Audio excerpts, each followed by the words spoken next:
Now let's talk about the OBC. Now OBC यानी कि other backward class. Now it's very important to understand कि which OBC you are. है which OBC you are मतलब OBC मतलब sir हम लोग OBC है. आपकी बात सही, आप OBC है, लेकिन OBC के अंदर भी दो चीजें होती है, सेंट्रल OBC और स्टेट OBC. मतलब आपकी जाति जो है इसकी दो अलग अलग लिस्ट होती है. एक को हम कहते हैं सेंट्रल गवर्नमेंट का लिस्ट, दूसरा हम कहते हैं स्टेट गवर्नमेंट का लिस्ट.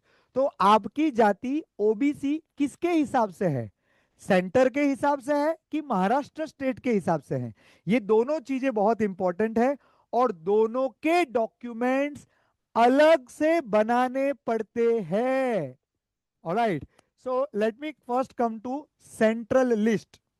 यदि आप ओबीसी सेंट्रल लिस्ट में बिलोंग करते हैं तो इसका फायदा आपको IIT, NIT, triple IT, AIIMS, JIPMER, बराबर इस तरह की जो भी नेशनल लेवल की सेंट्रल गवर्नमेंट की जो कॉलेजेस है, सेंट्रल गवर्नमेंट की कॉलेजेस और सेंट्रल गवर्नमेंट की जो नौकरियां निकलती है उसके लिए आपको सेंटर का ओबीसी सर्टिफिकेट लगेगा.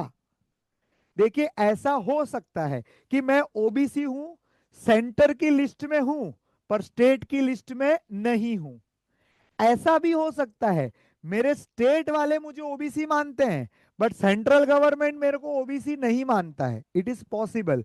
तो ओबीसी के लिए दो अलग अलग सूचियां होती हैं, दो अलग अलग लिस्ट होती है. तो आपको पहले यह देखना होगा कि आपकी जाति सेंट्रल के ओबीसी में आती है या स्टेट के ओबीसी में आती है. ठीक है, या दोनों में आती है. दोनों में आती है तो दोनों के सर्टिफिकेट बनेंगे. केवल सेंटर में आती है तो सेंटर के सर्टिफिकेट बनेंगे. केवल स्टेट में आती है तो स्टेट के सर्टिफिकेट बनेंगे. अब स्टेट की जब मैं बात करता हूं तो कई बार लोगों को मिसकंसेप्शन होता है. जैसे कि मान लीजिए मेरा नेटिव गुजरात में है. अब गुजरात के अंदर मान लेते हैं कि मेरी जाति को ओबीसी माना गया है और मेरे पास वहां का ओबीसी सर्टिफिकेट भी है, पर यह सर्टिफिकेट यहां पर किसी भी काम का नहीं होगा. दूसरे स्टेट का ओबीसी महाराष्ट्र स्टेट के अंदर लागू नहीं है. दूसरे किसी भी स्टेट का, यूपी का, बिहार का, बंगाल का, उड़ीसा का, गुजरात का, महाराष्ट्र के बाहर का ओबीसी उस स्टेट में लागू है. महाराष्ट्र स्टेट में दूसरे स्टेट के ओबीसी का कोई काम नहीं है. ना ही वो स्टेट का जो ओबीसी सर्टिफिकेट आपको सेंटर में कोई मदद करेगा. सेंटर में भी इसका कोई लाभ नहीं मिलेगा. सेंटर के अंदर भी आप उसका लाभ नहीं ले सकते हो. केवल उस स्टेट के लिए लागू है वो. बट सर हमारा उस स्टेट में भी है और सेंटर में भी है, तो हाँ सेंटर में है तो मिलेगा, सेंटर में नहीं है, केवल उस स्टेट में. मान लीजिए मेरा सिर्फ गुजरात के लिस्ट के अंदर मैं ओबीसी में हूँ बट सेंटर के लिस्ट में नहीं हूँ, तो मेरे को गुजरात की कॉलेजेस में बेनिफिट मिल सकता है, यहाँ की कॉलेजेस में नहीं. बट गुजरात की स्टेट का अगर मेरे को बेनिफिट लेना भी होता तो मेरी एग्जाम गुजरात स्टेट से दी होनी चाहिए थी, जो नहीं होगा क्योंकि मैं अगर यहीं पर पला बड़ा हूँ, यहीं मेरी पढ़ाई हुई है, तो उस स्टेट के सर्टिफिकेट आप भूल जाइए, वो किसी काम का नहीं है. ठीक है. हाँ, यदि आपकी जाति, कई बार ऐसा होता है कि कुछ जातियां जो दूसरे स्टेट में ओबीसी में है उनको इस स्टेट में भी ओबीसी का दर्जा प्राप्त है, तो ऐसे बच्चों को जरूर आइडेंटिफाई करना चाहिए. अब महा ई सेवा केंद्र जाइए, आपले सरकार केंद्र में जाइए, गूगल पे सर्च कीजिए, आपकी जाति के बारे में पता कीजिए कि क्या आपकी जाति को महाराष्ट्र स्टेट में ओबीसी का दर्जा प्राप्त है क्या. यदि ओबीसी दर्जा प्राप्त है इस स्टेट में तो आपको महाराष्ट्र स्टेट के लिए भी डॉक्यूमेंट बनवाने का अधिकार प्राप्त है और जरूर बनवाइए. तो आपको महाराष्ट्र की जो कॉलेजेस है, महाराष्ट्र में एमबीबीएस की गवर्नमेंट कॉलेजेस या इंजीनियरिंग कॉलेजेस है, उसका आपको बेनिफिट मिलेगा. बराबर है. तो ये आप जरूर कीजिए. और जो ओबीसी में रहते हैं उनको 3 डॉक्यूमेंट कुल मिलाकर के बनवाने होते हैं. पहला है कैटेगरी सर्टिफिकेट, माने आप ओबीसी हो उसका प्रमाण पत्र. दूसरा, वो प्रमाण पत्र वैलिड है कि नहीं उसके लिए एक नया प्रमाण पत्र, that is cast validity certificate. तो कास्ट वैलिडिटी सर्टिफिकेट भी अनिवार्य रहेगा महाराष्ट्र स्टेट के लिए। और तीसरा होता है non creamy layer. Non creamy layer, इसका मतलब ये क्रिमिनल नहीं है। कई बार मेरे पास आते हैं मैं नॉन क्रिमिनल सर, मैं क्रिमिनल नहीं हूं। अरे भाई क्रिमिनल नहीं, क्रीमी लेयर। क्रीम माने मलाई, बराबर है। आप मलाई वाले जोन में नहीं हो, है मतलब जिनकी इनकम 8 लाख से अधिक है, 8 लाख से अधिक है, वार्षिक इनकम अगर आपकी 8 लाख से अधिक है, अगर आपकी एनुअल इनकम 8 लाख से अधिक है, तो आपको नॉन क्रीमिलेयर प्राप्त नहीं होगा।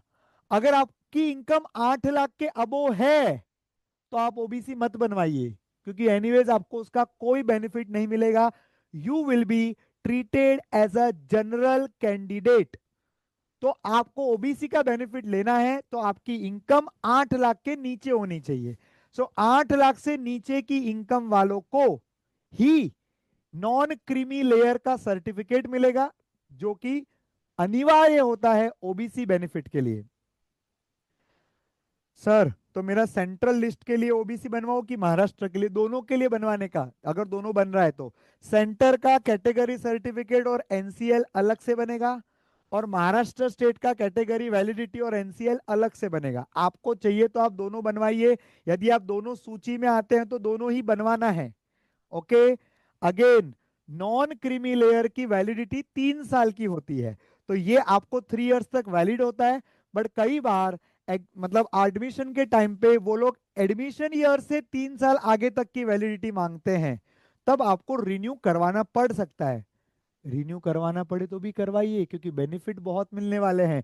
सबसे पहला बेनिफिट, आपको फीस बेनिफिट मिलने वाला है। अगर आपकी इनकम 8 लाख के नीचे है तो आपको फीस बेनिफिट प्राप्त होगा। Cherry on the cake, admission के लिए एडिशनल 27% का गवर्नमेंट रिजर्वेशन प्राप्त है ओबीसी कैटेगरी के लिए। तो इसीलिए आपको ओबीसी में अगर आप बिलोंग करते हैं तो आपको उसका बेनिफिट जरूर लेना चाहिए। साथ में ये बात का ध्यान रहे कि मान लीजिए आपका सेंट्रल ओबीसी बन गया पर स्टेट का नहीं बना, क्योंकि आप दूसरे स्टेट से आए हुए हैं, तो महाराष्ट्र स्टेट में आपका ओबीसी नहीं बन रहा है। उदास ना होइए, आपकी इनकम अगर 8 लाख से नीचे है तो महाराष्ट्र सरकार आपको फीस बेनिफिट प्रोवाइड करेगी। आरक्षण नहीं मिलेगा, किंतु फीस बेनिफिट आपको जरूर मिल सकता है। तो भले आप दूसरे स्टेट के हो, वहां का आपके पास में ओबीसी है, वहां यहां पर वो ओबीसी वैलिड नहीं रहेगा, लेकिन आपको आपको 8 लाख से नीचे की इनकम का इनकम सर्टिफिकेट बनवाना पड़ेगा। Okay, income certificate, income certificate, ये जो इनकम सर्टिफिकेट है अगेन महा ई सेवा केंद्र में बना करके मिलता है। गूगल कर लीजिए महा ई सेवा केंद्र नियर मी, मिल जाएंगे आपको। तो महा ई सेवा केंद्र से आप इनकम सर्टिफिकेट जरूर बनवा लीजिए, आपको फीस बेनिफिट मिलेगा। भले रिजर्वेशन प्राप्त नहीं हुआ, फीस बेनिफिट जरूर मिलेगा। I hope this was not confusing at all. मैंने बहुत अच्छी तरीके से आपको बाइफरकेट करके बताया है। तो मैं फिर से समराइज करता हूं। सबसे पहले पता करें कि आपकी जाति सेंट्रल की ओबीसी है कि महाराष्ट्र स्टेट की ओबीसी है या दूसरे स्टेट की ओबीसी है। वो पता चलने के बाद आपको रिक्वायर्ड डॉक्यूमेंट बनवा लेने हैं। अगर महाराष्ट्र स्टेट में आपको ओबीसी का दर्जा प्राप्त नहीं है तो कम से कम इनकम सर्टिफिकेट जरूर बनवाइए, अगर आपकी इनकम 8 लाख से नीचे है। So this was all about OBC.